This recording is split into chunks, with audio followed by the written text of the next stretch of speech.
नमस्कार, स्वागत है आप सबका छत्तीसगढ़, मध्य प्रदेश और देश की तमाम बड़ी खबरों के साथ। बहुत स्वागत करते हैं आपका इस बुलेटिन में। छत्तीसगढ़ की बड़ी खबरें बताऊंगा मैं आपको। नमस्कार, मैं हूं आपके साथ सृष्टि पांडे और इस बुलेटिन में देश भर की तमाम बड़ी खबरें मैं आपको बताऊंगी। बहुत बहुत स्वागत है आप सभी का। मैं हूं आपके साथ अविनाश कर। मध्य प्रदेश की तमाम बड़े अपडेट से कराऊंगा मैं आपको रूबरू।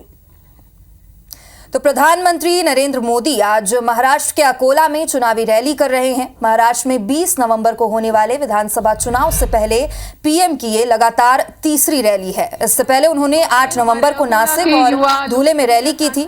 अकोला में प्रधानमंत्री मोदी ने कहा कि महायुति की घोषणा पत्र के बीच महाअघाड़ी वालों को घोटाला पत्र भी आया है।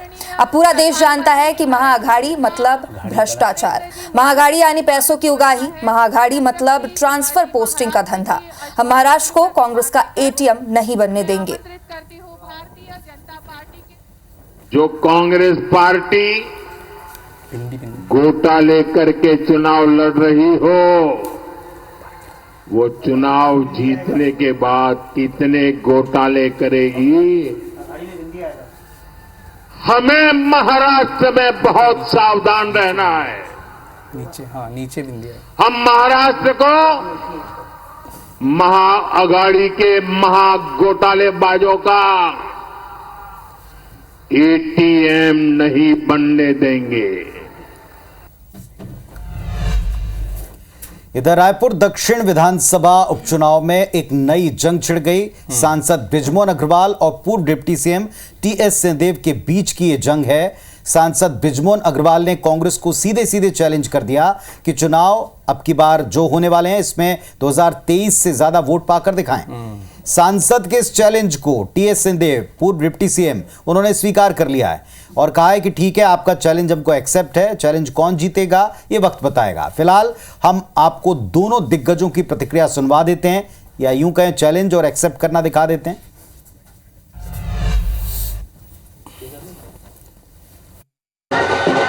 कांग्रेस को मेरा इतना ही चैलेंज है कि वो पहले जितने वोट पाए थे उतने पाकर दिखा दें। हाँ, चैलेंज स्वीकार है। 1 रुपए की शर्त लग गई उनसे। कांग्रेस बहुत ज़्यादा इम्प्रूव करेगी और परिस्थिति बदली हुई दिख रही। अगर उन्हें चुनौती दी है तो हम स्वीकार करते हैं। कांग्रेस को पिछले चुनाव की तुलना में 100% ज़्यादा वोट मिलेंगे। 100% है कि ज़्यादा वोट मिलेंगे। तो चुनौती दी गई है, इसका क्या आधार है? चुनौती स्वीकार की गई, इसका क्या आधार है? दोनों पक्षों के नेता आमने सामने होंगे रात को 8 बजे और इन्हीं के बीच होगी डिबेट। छत्तीसगढ़ की बात में देखना मत भूलिएगा। और चुनौती देने का सिलसिला चल पड़ा है। इससे पहले भी जब विधानसभा चुनाव होने थे तब भी जो कैबिनेट मंत्री थे कांग्रेस सरकार के, तत्कालीन कांग्रेस सरकार के, उन्होंने भी चुनौती दी थी कि अगर चुनाव हार गए तो मूंछ मुड़वा लेंगे। लेकिन हुआ क्या, ये सबको पता है। चलिए आपको मध्य प्रदेश लिए चलते हैं, जहां पर उपचुनाव को लेकर सियासत भी शुरू हो गई है। पीसीसी चीफ जीतू पटवारी ने खाद का मुद्दा उठाया और कहा कि केंद्रीय कृषि मंत्री के क्षेत्र बुधनी में भी लोग खाद के लिए परेशान हैं। बीजेपी नेता बताएं कि रबी और खरीफ के लिए कितना खाद चाहिए। पीसीसी चीफ जीतू पटवारी ने यह भी कहा कि भारतीय जनता पार्टी विजयपुर में लूट के जरिए जीतना चाहती है, लेकिन कांग्रेस लूट के खिलाफ बीजेपी नेताओं से लड़ने के लिए पूरी तरह से तैयार है।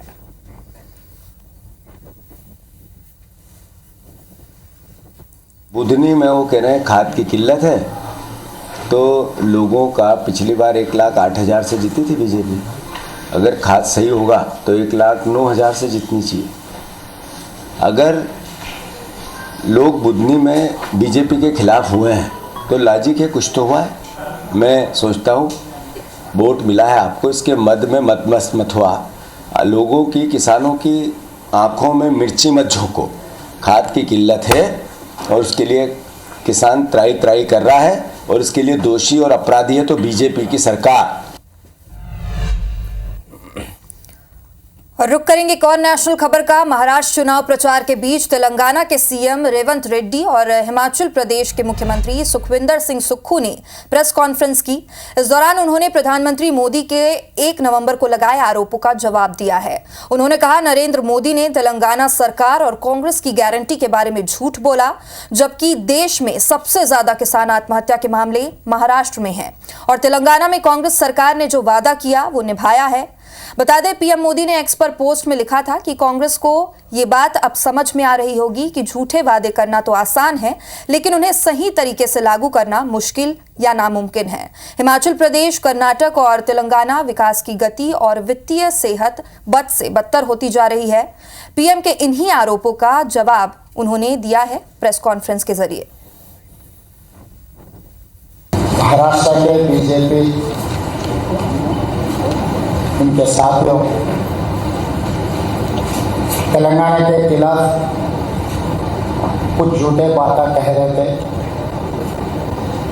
हम लोग कुछ ध्यान नहीं दिए, मगर देश के प्रधानमंत्री श्री नरेंद्र मोदी जी ने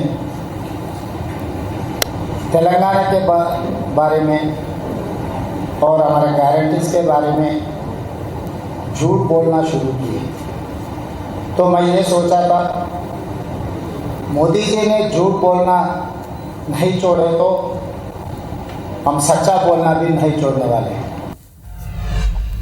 हालांकि कांग्रेस पार्टी के राष्ट्रीय अध्यक्ष के एक स्टेटमेंट से जो मंच के ऊपर था इसी तरह की प्रेस कॉन्फ्रेंस में वहां से मुद्दा शुरू हुआ था। इस बारे में कांग्रेस नेताओं ने इस प्रेस कॉन्फ्रेंस में कुछ नहीं कहा।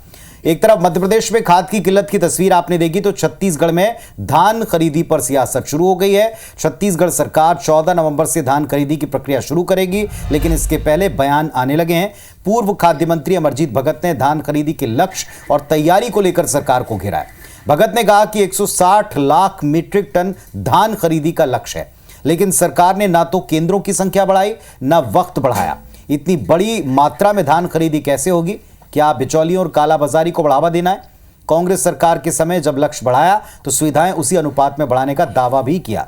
भगत के इस बयान पर मंत्री श्याम बिहारी जायसवाल का जवाब आया। कालाबाजारी की घटनाएं तो अमरजीत भगत के वक्त जमकर हुई, ये प्रदेश ने देखा, ये पलटवार किया। एक एक दाना धान खरीदने का वायदा दोहराया, जरूरत पड़ी तो सुविधाएं बढ़ाने का दावा हुआ।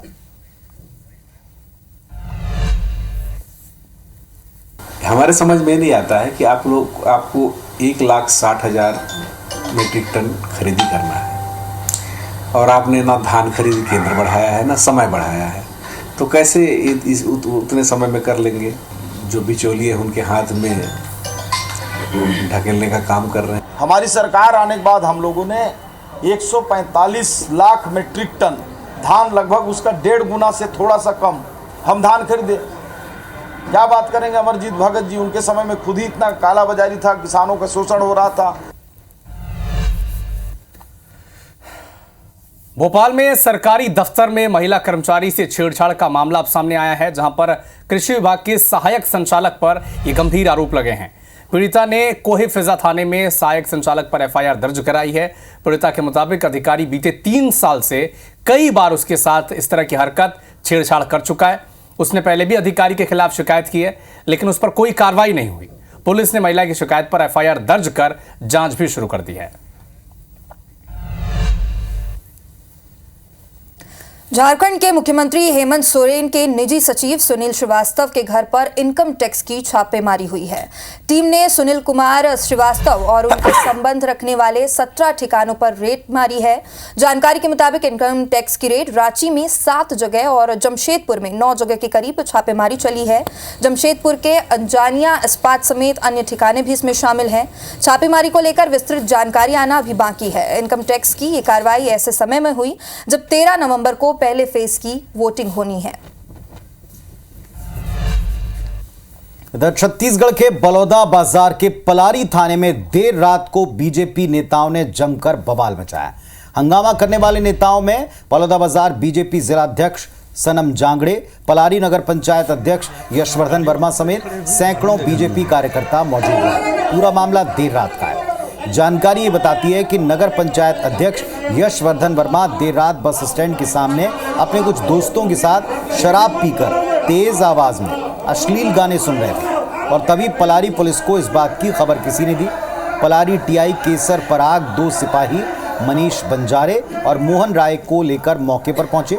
जैसे दोनों कांस्टेबल नगर पंचायत अध्यक्ष की कार के पास पहुंचे, सड़क पर शराब पीकर हुड़दंग मचाने से रोका। इस पर नगर पंचायत अध्यक्ष बौखला गए और दोनों कांस्टेबल के साथ मारपीट करने लगे, जान से मारने के लिए धमकी दे दी। इसके बाद जिले के तमाम बीजेपी नेता और भाजपा जिलाध्यक्ष सनम जांगड़े देर रात को पलारी थाने पहुंचे। घंटों तक थाने के भीतर बवाल काटा। अब इस मामले पर सियासत भी शुरू हो गई। कांग्रेस संचार प्रमुख सुशील आनंद शुक्ला कहते हैं, सत्ता के नशे में भाजपा नेता बेलगाम हो गए। अपराधियों को सत्ता, गृह मंत्री, बीजेपी नेता का संरक्षण जो हासिल है।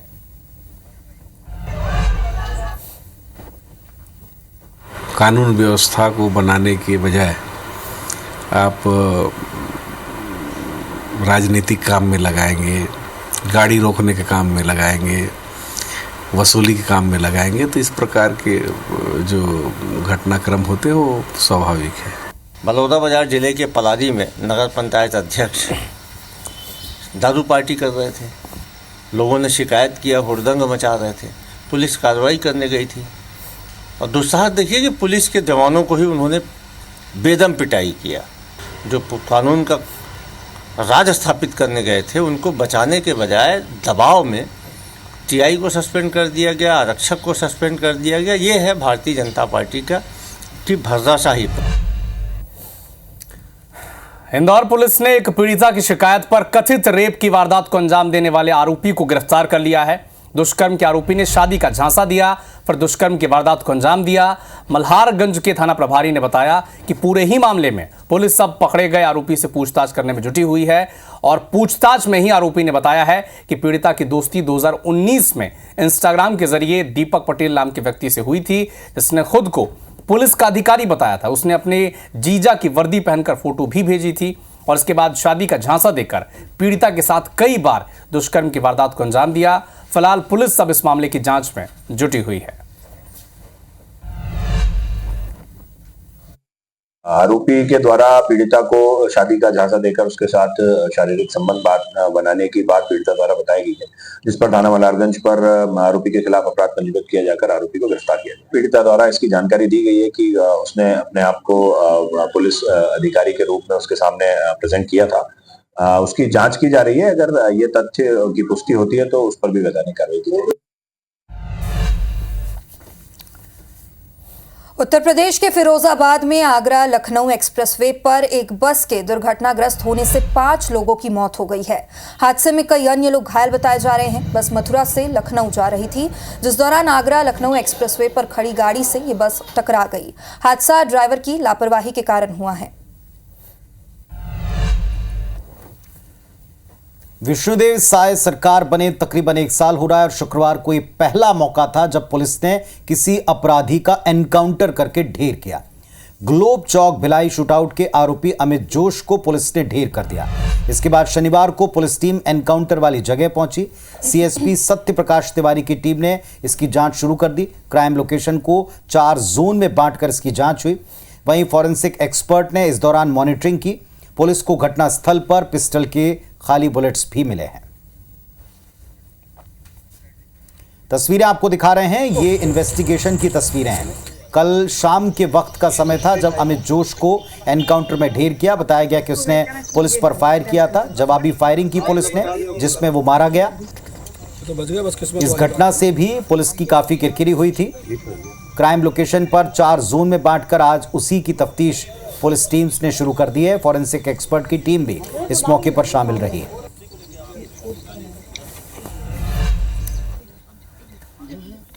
मध्य प्रदेश में भी अपराधियों के हौसले बुलंद हो गए हैं। धार में दिन दहाड़े बाइक पर आए 6 बदमाशों ने व्यापारी पर पहले हमला किया और फिर 80,000 रुपए लूट लिए। घायल व्यापारी को बड़वानी रेफर किया गया है। पुलिस बदमाशों की तलाश में जुटी हुई है। इधर सीहोर के आष्टा थाना क्षेत्र में महिला की हत्या कर उससे चांदी की लूट कर ली गई। आरोपियों ने खेत में महिला की गला दबाकर हत्या कर दी, फिर दोनों पैर काटकर चांदी के कड़े तक ले गए।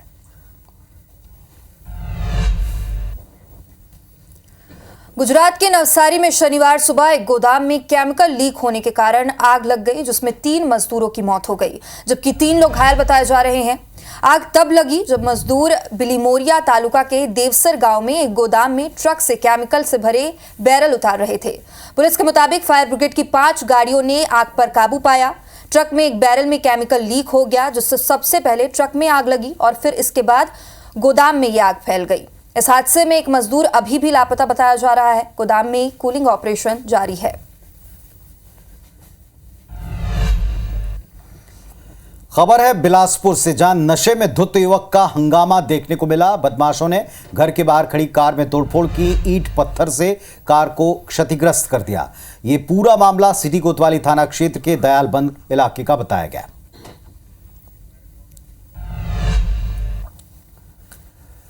इधर मध्य प्रदेश के सीधी में वन कर्मचारियों की दादागिरी सामने आई है। यहां कर्मचारियों पर महिलाओं से मारपीट करने तक का आरोप लगा है। बताया जा रहा है कि महिलाओं की डंडे और घूंसों से पिटाई की गई है और उनसे चौकी में ले जाकर मारपीट करने का भी आरोप है।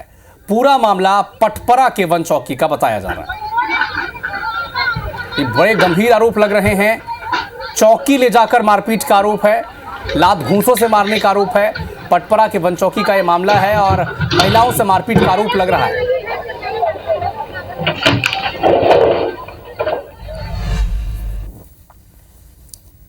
इधर पश्चिम बंगाल के हावड़ा में ट्रेन हादसा हो गया। सिकंदराबाद शालीमार एक्सप्रेस के 3 डिब्बे पटरी से उतर गए। हालांकि इस घटना में किसी को गंभीर चोट नहीं आई है। इसमें एक डिब्बा पार्सल वैन का है और 2 पैसेंजर कोच है। हादसे के बाद करीब 5 घंटे बाद मेन लाइन को रिस्टोर भी कर दिया गया है। इधर दंतेवाड़ा जिला अस्पताल में आर्थिक गड़बड़ी मामले पर अस्पताल अधीक्षक ने पूर्व लेखापाल अभिजीत सिंह चौहान के खिलाफ सिटी कोतवाली में एफआईआर दर्ज कराई है। दरअसल पूर्व लेखापाल अभिजीत सिंह चौहान पर अस्पताल अधीक्षक के फर्जी हस्ताक्षर कर अलग अलग फर्म्स को 66 लाख रुपए भुगतान का आरोप है। इसके अलावा और लोगों की संलिप्तता की बात भी पाई गई। आरोपी अभिजीत के खिलाफ बीएनएस की 5 धाराओं के तहत एफआईआर हो गई है। शिकायत के बाद से आरोपी फरार है। पुलिस के अनुसार मामले में बैंक प्रबंधन की संलिप्तता के संकेत हैं। आरोपी की गिरफ्तारी के लिए लगातार प्रयास हो रहे हैं। जांच के आधार पर एक्शन लिया जाएगा। पूर्व पदस्थ अभिजीत सिंह के द्वारा चेक को निकालकर बैंक से आहरण कर लिया गया है। इसमें कुछ और अन्य लोग भी हैं जो उसमें शामिल, ऐसा दिख रहा है। अब विवेचना के बाद हम लोग बताएंगे कि और कौन कौन उसमें शामिल है। इधर ग्वालियर में हिट एंड रन का मामला सामने आया। तेज रफ्तार डंपर ने बाइक को टक्कर मार दी, जिससे बाइक सवार युवक की मौत हो गई है। हादसे के बाद डंपर चालक मौके से फरार हो गया। यह हादसा मुरार थाना क्षेत्र के बड़ा गांव खुरेरी हाईवे पर हुआ है। हिमाचल प्रदेश का रुख कर लेते हैं, जहां पर समोसे पर सियासत छिड़ गई है। बीजेपी के तमाम बड़े नेता कांग्रेस सरकार पर हमलावर हैं। इस बीच भारतीय जनता युवा मोर्चा ने शिमला में आज समोसा जुलूस निकाला। युवा मोर्चा के कार्यकर्ताओं ने हाथ में समोसे लेकर प्रकरण की निंदा की और शेरे पंजाब के पास लोगों को समोसे बांटे। इस दौरान कांग्रेस सरकार के खिलाफ जमकर नारेबाजी भी की गई है। बीजेवाईएम के प्रदेश अध्यक्ष तिलक ने बताया कि समोसा कांड जांच की वजह से पूरे देश में सरकार की किरकिरी हुई है। इधर छत्तीसगढ़ में अगले 2 साल में अमेरिकन सड़कों के नेटवर्क की तरह छत्तीसगढ़ की रोड कनेक्टिविटी हो जाएगी। अमेरिका की तरह मजबूत और चौड़ी सड़कों का जाल बिछेगा। ये घोषणा केंद्रीय सड़क परिवहन और राजमार्ग मंत्री नितिन गडकरी ने की। नितिन गडकरी शुक्रवार को रायपुर में इंडियन रोड कांग्रेस का उद्घाटन करने आए थे। उन्होंने कहा कि राज्य सरकार की तरफ से जो प्रपोजल्स आएंगे वो उनको एक्सेप्ट करेंगे। मुख्यमंत्री साय और पीडब्ल्यूडी मंत्री अरुण साव ने मांग की थी कि राज्य 7 अन्य राज्यों से घिरा हुआ है, प्राकृतिक संसाधनों से भरपूर है, आवागमन के लिए सड़कों का जाल बहुत जरूरी। इस पर केंद्रीय मंत्री ने घोषणा की। इसके अलावा रोड सेफ्टी की दिशा में छत्तीसगढ़ से शुरू एक पहल की केंद्रीय मंत्री ने जमकर प्रशंसा की। उन्होंने सड़क किनारे बांस के लगाने वाले बैम्बू क्रश बैरियर का जिक्र किया।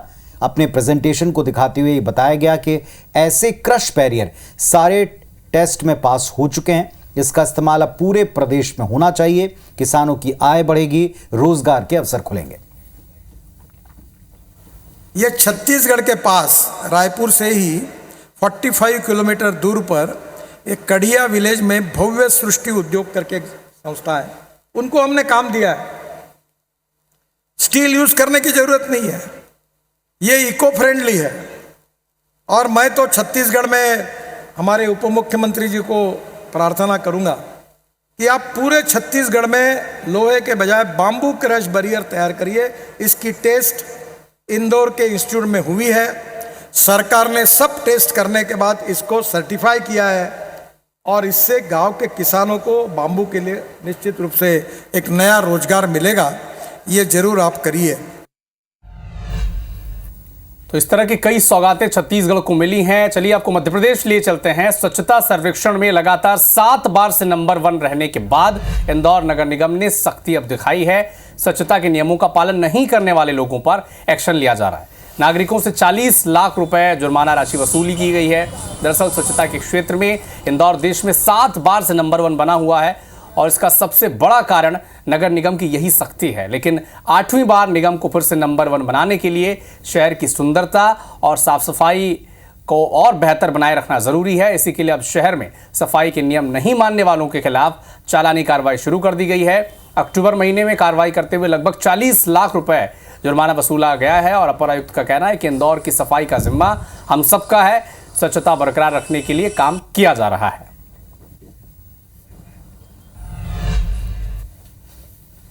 लेटर बिन या फिर जो अदर मैकेनिज्म्स हैं परिवहन के, उस माध्यम से ही कचरा नियमित स्थान पर जाना चाहिए। किसी भी गलत स्थान पर कचरा दिखेगा तो संबंधित के विरुद्ध नियमानुसार कार्रवाई की। विगत महीने लगभग 40 लाख के आसपास इसमें अर्थदंड किया गया है। लगभग 6,500 चालान थे जिसमें 40 लाख के ऊपर की राशि वसूली गई थी। विजयवाड़ा में 14 सीटों वाले सी प्लेन का ट्रायल रन हुआ, जहां सी प्लेन श्रीशैलम पहुंचा और जलाशय के पानी में सफल लैंडिंग की। ये ट्रायल रन एसडीआरएफ, पुलिस, पर्यटन और वायुसेना के अधिकारियों की मौजूदगी में हुआ। ट्रायल रन में सीएम चंद्रबाबू नायडू भी मौजूद रहे।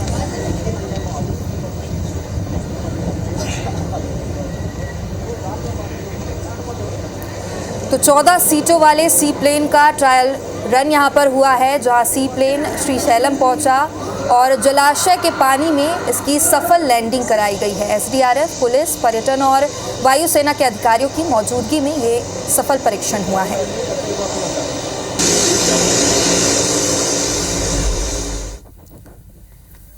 और कवर्धा से आपको एक बड़ी खबर देते हैं। किसने की है इंसास राइफल की चोरी?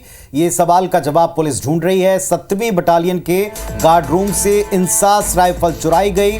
चोरी की अब जांच की जा रही है, पड़ताल हो रही है। पुलिस ने जांच के लिए विशेष टीम बना दी है। साइबर सेल की मदद ली जा रही है। चोरी के वक्त 5 जवान ड्यूटी पर थे। सीसीटीवी कैमरा नहीं था, इसीलिए जांच में अड़चन है। 3 नवंबर की घटना है। इंसास राइफल समेत 20 नग जिंदा कारतूस चुराए गए। सिटी कोतवाली के सरेखा गांव में 7वीं बटालियन में यह घटना घटी है। सबसे अड़चन की बात, दिक्कत की बात यह कि वहां कोई सीसीटीवी कैमरा इंस्टॉल नहीं था, जिस वजह से पता नहीं चल पा रहा है। फिलहाल जिन जवानों की तैनाती है उनसे पूछताछ की गई है। सारी परिस्थितियों को एक बार री एग्जामिन किया जा रहा है। एक टीम बना दी गई है एक्सपर्ट की, जो जांचेगी कि आखिर कौन इंसास राइफल और उसके जिंदा कारतूस लेकर चुरा कर गया है।